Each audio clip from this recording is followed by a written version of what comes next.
오늘 저와 함께 할 말씀은요, 저도 경청해야 되는 말씀인데요, 우리 민수기 24장 1절하고 2절 말씀입니다. 짧아서 3번 읽을 거거든요. 먼저 제가 한번 읽고요, 두 번째 여러분들이 한번 읽고, 그 다음 다 같이 한번 읽기 원합니다. 발람이 자기가 이스라엘을 축복하는 것을 여호와께서 선히 여기심을 보고 전과 같이 점수를 쓰지 아니하고 그의 낯을 광야로 향하여 눈을 들어 이스라엘이 그 지파대로 천막 친 것을 보는데 그때 하나님의 영이 그 위에 임하신지라. 우리 여러분들이 한번 읽기 원합니다. 시작.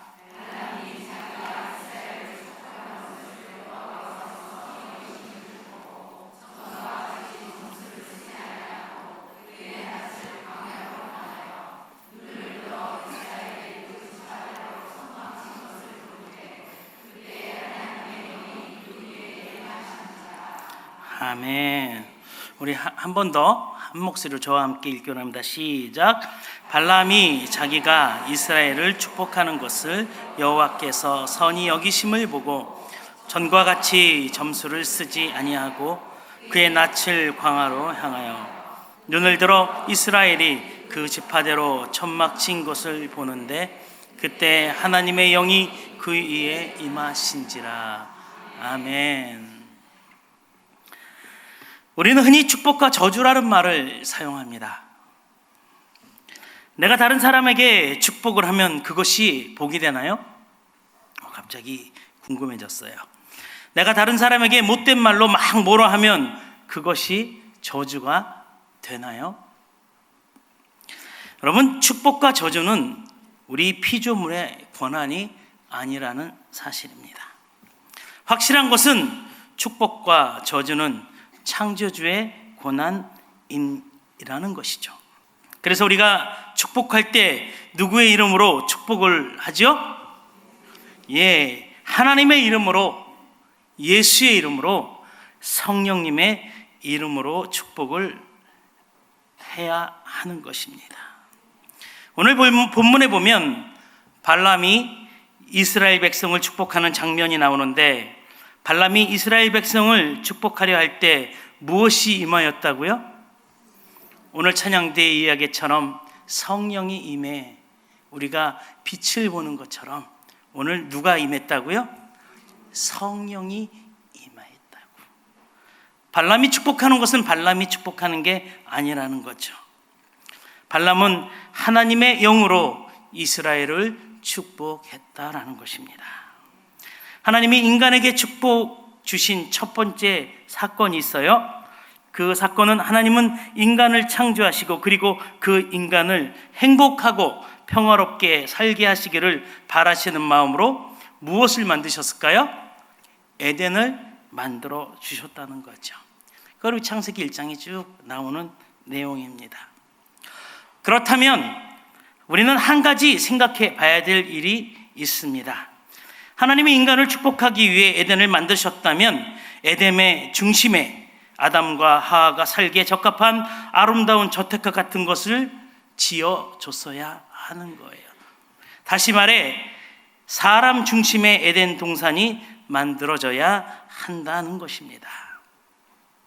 그런데 에덴의 중심에는 인간이 누려서는 안 되는 제한 구역이 설정되어 있다고 성경은 이야기합니다. 그런데요, 믿지 않은 사람들, 세상 사람들은요 이렇게 주장하지요. 만약 에덴이 진정한 사람을 위한 축복의 장소가 되려면 에덴 중앙에 있을 제한구역은 철폐되어야 한다. 인간이 모든 것을 자유롭게 누릴 수 있게 하기 위해서는 그 중심에 창조주가 아닌 인간이 중심이 되어야 한다라고 이야기하죠. 누구 이야기예요? 인본주의인 하나님을 잘 모르는 사람들의 이야기인 것입니다. 다시 말씀드려요. 지금 졸다가 들으셔서 뭐야? 이런 설교를 하면 어떻게 그러시면 안 돼요? 방금 것은 인간 중심의 사람들이 주장이라는 거예요.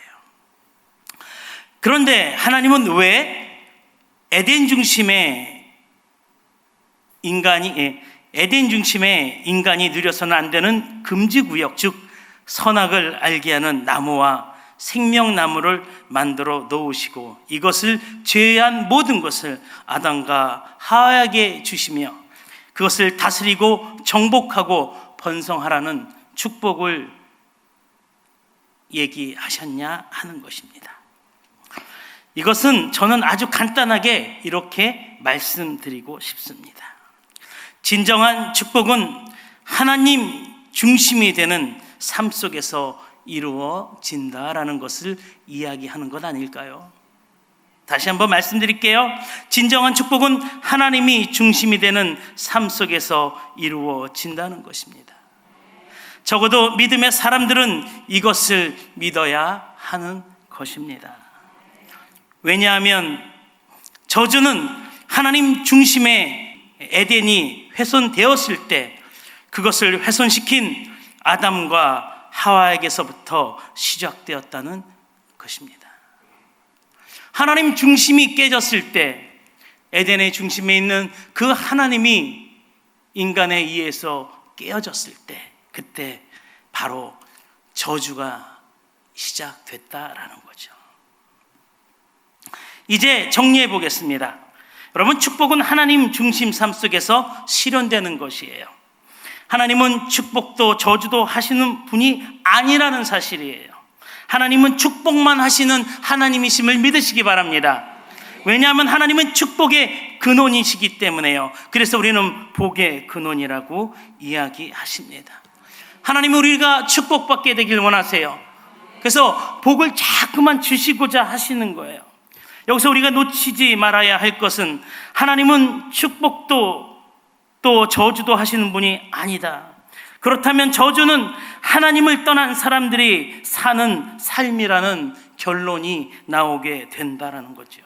이 말은 하나님이 저주를 명하는 분이 아니시라 하나님을 멀리하는 삶 자체가, 다시 말해서 하나님 중심의 삶이 아닌 그 자체가 뭐라고요? 저주가 된다라는 사실입니다. 성경은 그것을 이야기하고 있어요. 오늘 민수기 22장 또는 23장 그리고 오늘 우리가 읽은 24장 1, 2절부터 무슨 이야기가 쭉 나오냐면 발락과 발람에 대한 사건이 쭉 나옵니다. 성경에 무려 3장이나 할애를 하죠. 여러분, 성경에서 한 사건을 3장 그 이상의 할애를 하는 것이 많지가 않아요. 그게 왜냐하면 다 짤막짤막하게 가지 하나의 사건을 그렇게 길게 얘기한다는 것은 그만큼 이 이야기 속에 하나님께서 우리에게 해주고자 하시는 말이 있다 없다? 교훈이 강하게 들어있다라고 우리는 보면 되는 것입니다. 발락은 모압의 왕입니다. 모압 족속과 발락은 이스라엘 백성이 아모리 왕을 죽인 소식을 듣고 두려워하기 시작합니다. 그런데요, 아이러니하게도 모압이 섬기는 신의 이름은 그모스예요. 여러분, 그모스가 무슨 뜻인지 모르시죠? 제가 가르쳐 드릴게요. 그모스라는 뜻은 전쟁의 신이라고 불립니다. 그런데 그럼에도 불구하고요, 발락이 강력한 하나님의 능력 앞에 두려워하고 전쟁 대신 한 가지 다른 계략을 세웁니다. 그것이 고대 심리전인 저주라는 전술인 거죠. 여러분, 옛날 사람들은요, 지금도 마찬가지지만 사람이 저주를 내리면은요 묶여요. 근데 제가 제일 처음에 말씀드렸죠. 묶여서 된다 안 된다? 안 된다. 축복은 누구의 이름으로 하는 거예요? 하나님의 이름으로. 저주는 뭐라고요? 하나님이 떠날 상태를 이야기하는 거예요. 우리가 막 사는 사람한테 저주스러운 말을 하는 것을 뭐라 하냐면요, 제가 오늘 정확히 하드려요. 욕. 그 욕 들었다고 마음 상하고 묶여야 되는 거예요? 안 되는 거예요. 이것은 사단의 계략인 거예요. 왜 발락이 그토록 발람을 찾아 이스라엘 백성에게 저주가 내려지길 원했던 것일까? 저는 이 대목이 매우 궁금했어요. 그래서 묵상했어요. 많은 자료를 찾아봤어요. 아마도 발락은 많은 소문을 들었을 것입니다. 그것이 가짜 뉴스든 진짜 뉴스든, 애굽에서의 10가지 재앙, 그리고 홍해 사건 등등, 그리고 40년이 지난 지금 아모리 왕 시온이 죽은 것, 이스라엘 백성과 함께한 하나님의 능력을 들었다는 것이죠.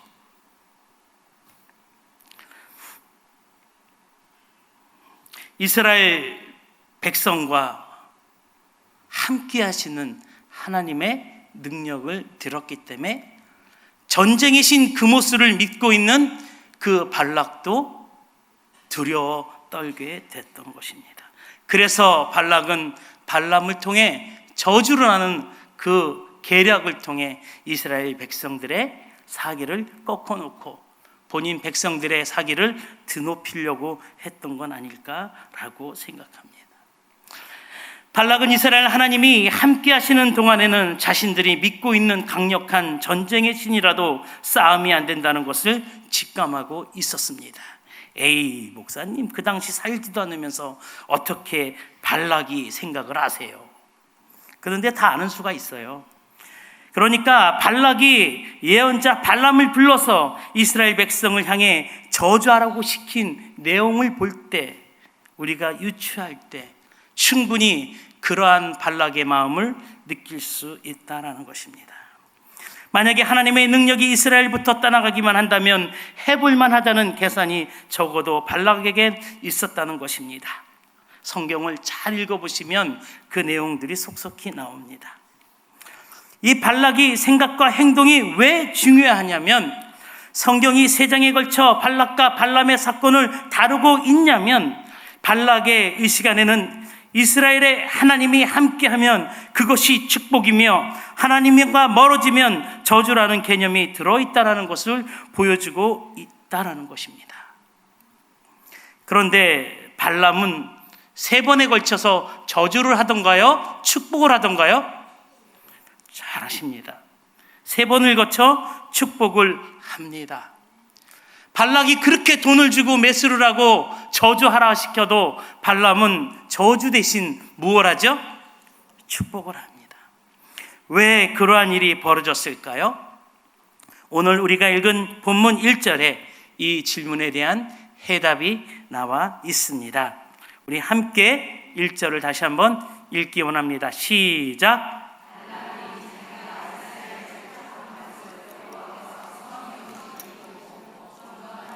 점수를 쓰지 않고, 왜 하나님은 발람이 이스라엘 백성에게 축복하도록 허락하셨고 그것을 선하게 여기셨습니다. 왜죠? 여기서 선하다는 표현은 기쁘다라는 의미입니다. 발람은 미리 보았습니다. 자기가 선포를 이스라엘 백성들에 하게 된다면 하나님이 기뻐하신다는 것을 알았습니다. 그래서 발람은 축복 선포를 했던 것입니다. 왜죠? 하나님이 기뻐하는 삶을 살아야 한다는 거죠. 여기서 한 가지 물어보겠습니다. 이스라엘 백성이 하나님으로부터 축복받을 만한 가치가 있는 백성이었나요? 하나님이 이스라엘 백성을 보시고 기뻐할 만한 일들을 행했던 민족이던가요? 예, 여러분들은 고개를 저며 아니라고 이야기합니다. 저도 아니라고 생각합니다. 하나님의 이적과 기적을 수없이 보았어도 눈앞에 보이는 상황만을 보고 불평과 불만으로 가득했던 이스라엘 백성이었죠. 순종보단 불순종이 더 어울리는 백성이 이스라엘 백성이었던 것입니다. 우리는 어떠한가요? 오늘 하루 하나님 보시기에 기뻐할 만한 삶을 사셨다고 고백하시나요? 여러분, 지난 3일의 삶을 돌이켜보면 우리의 삶이 순종이 더 어울리는 삶을 살았던가요? 아니면 불순종에 더 가까운 그 단어가 어울리는 삶을 살고 살아오셨나요? 어쩌면 우리들은 날마다 우리가 죄인입니다 라는 말을 고백하며 살아야 하는 존재들이 아닌가 생각해 봅니다. 사랑하는 성도 여러분, 그렇다고 너무 실망하지 마시기 바랍니다. 왜냐하면 앞에서도 말씀드렸지만 우리 하나님은 우리에게 축복 주시기를 원하시는 분이라는 사실입니다. 그래서 하나님은 우리가 부족한 존재라는 것을 아시고도 우리를 끝까지 지키시고 돌보시는 분이라는 사실이죠. 그럼 시편 기자가 우리에게 한 이야기가 있어요. 말씀을 보는 게 아니라 그 시편 8편을 잘 이해하는 찬양이 있어서요. 그 내용은 그렇습니다. 여호와 우리 주여, 주의 이름이 어찌 아름다운지요. 주의 손가락으로 지으신 주의 하늘과 주가 베풀어 주신 달과 별 내가 보오니 사람이 무엇이간데 주께서 저를 생각하시며 인자가 무엇이간데 저를 권고하시나이까. 여호와 우리 주여, 주의 이름이 온 땅에 어찌 그리 아름다우신지요. 한번 불러볼까요?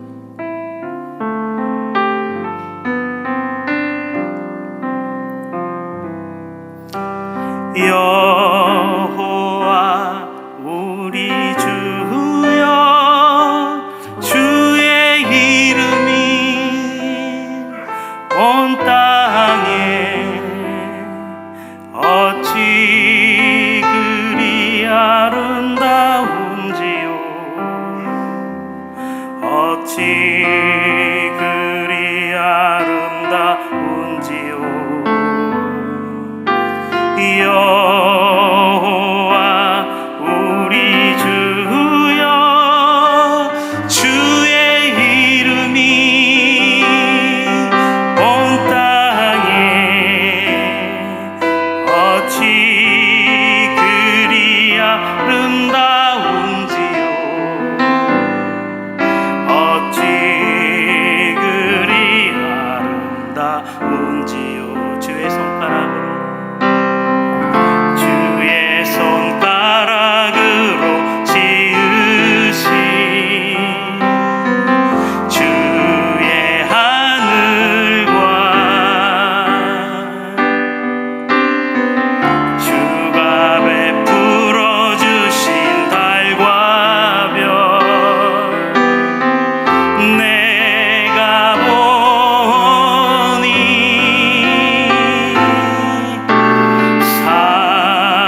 사람이 무엇이 완데 주께서 저를 생각하시며 인자가 무엇이 관대 저를 권고하시나이까.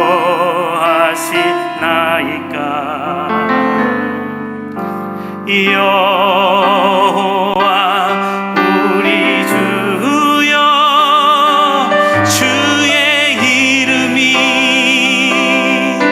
온 땅에 어찌 그리 아름다운지요.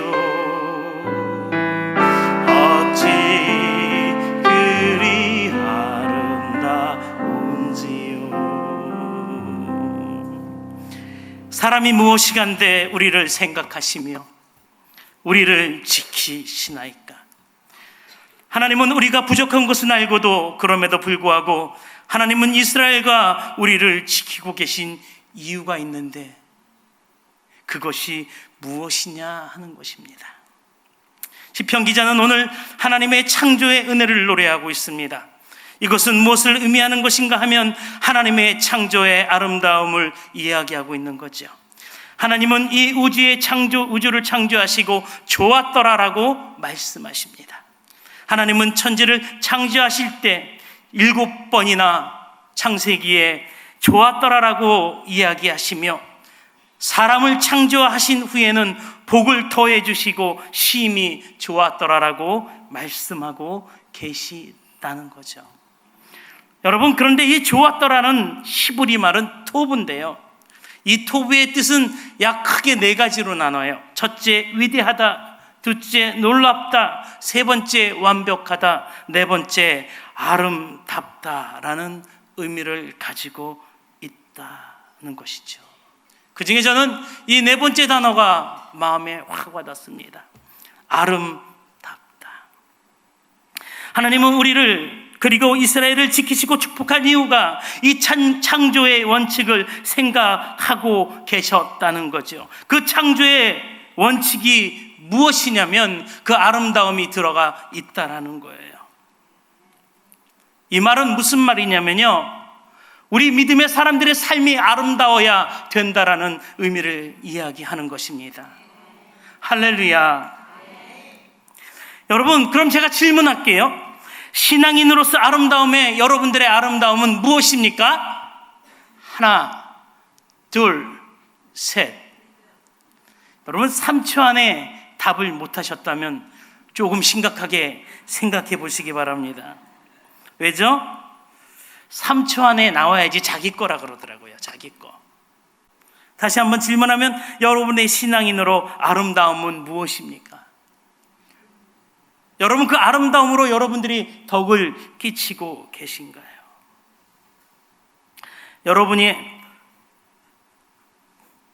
하나님은 우리의 삶의 아름다움을 위해 우리를 어떻게 지으셨다고요? 심히 보기에 좋았더라. 그 아름다움을 지키기 위해 일그러진 우리의 죄악을 대신하셨고 우리를 지켜주셨다라는 거죠. 할렐루야. 그런데 오늘 한 가지 더 제가 묵상하고 싶은 것은요, 하나님은 우리의 삶의 아름다움을 위해 우리를 지켜주시는데, 그러면 하나님께서 우리를 어떻게 지켜주시느냐 하는 것입니다. 일반적으로 하나님은 우리가 알고 느낄 수 있는 방법으로 우리를 지켜주십니다. 그것이 뭐냐면 구름 기둥이요, 불 기둥이요, 홍해를 가르는 것과 같은 기적과 방법, 우리가 느낄 수 있는 방법으로 지켜주시고 지금까지 도와주셨다라는 거죠. 그런데요, 오늘 방법은 우리가 생각하지 못하는 방법으로 하나님이 도와주시고 계시다라는 것을 이야기하고 있습니다. 그것이 무슨 방법이냐면 오늘의 제목과 또 같지만 하나님은 우리를 보이지 않는 방법으로도 지켜주시고 계신다라는 것입니다. 그 방법은 우리들이 알 수도 없고 느낄 수도 없는 방법이라는 거죠. 그럼에도 불구하고 여러분, 우리는 믿음의 사람으로서 하나님이 우리를 오늘도 지켜주셨다는 믿음의 고백이 있어야 됨을 믿으시기 바랍니다. 우리 2절입니다. 2절을 함께 읽기 원합니다. 시작.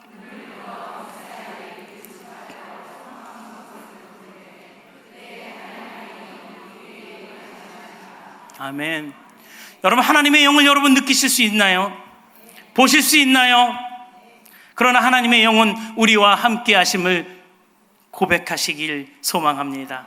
왜요? 하나님의 영이 이스라엘 백성 위에 임하시고 이스라엘 장막에 임하셨다라고 이야기하고 있습니다. 사랑하는 성도 여러분, 한번 생각해 보십시오. 실질적으로 발락이, 계략이 이스라엘 백성이 알고 있었어요? 모르고 있었어요. 여러분, 어떻게 산 위에서 따로 저주하는데 여러분들이 알아요? 몰라요. 제가 저 문 밖에 나가갖고 여러분들 뒤에서 막 욕하면 여러분 들으실 수 있어요?